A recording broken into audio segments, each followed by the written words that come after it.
আসসালামু আলাইকুম ওরহমতুল্লাহি ওবারাকাতু। সম্মানিত প্রিয় ভাই ও বন্ধুরা, আজকের এই ভিডিওতে জানবো স্বপ্নে লজ্জাস্থান দেখলে কি হয়। আলোচনা বুঝতে ধৈর্য ধরে সাথেই থাকবেন। আমাদের ছোট্ট ইউটিউব চ্যানেলটি সাবস্ক্রাইব করতে ভুলবেন না।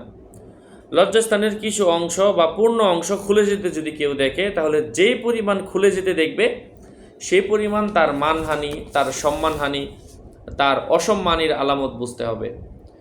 কেউ যদি যতটুকু ঢেকে রাখতে হয় এই পরিমাণ সতর খুলে যেতে দেখে, তাহলে তার নিজের গোপনীয় কোনো কিছু ফাঁস হয়ে যাওয়ার আলামত বুঝতে হবে।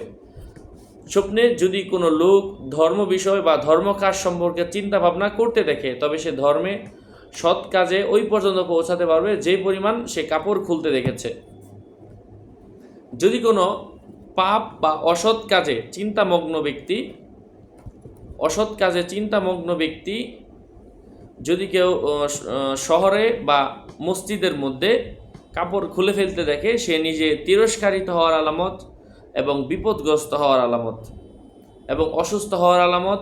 ঋণ থাকলে সে ঋণ আদায় করবে, ভীত থাকলে ভয় দূর হবে এবং গুনাহ পরিত্যাগ করে সতের পথে পরিচালিত হওয়ার আলামত।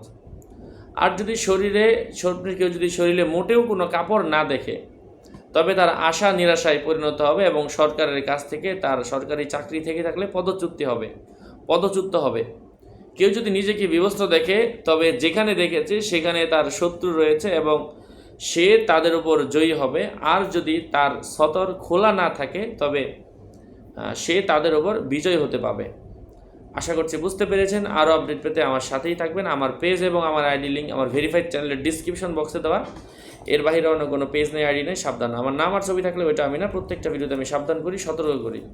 বারবার বলার পরেও সাবধান না হলে এর ড্রাইভার কিন্তু আমি নিচ্ছি না। আসসালামু আলাইকুম ওরহমতুল্লাহি ওবারাকাতুহু।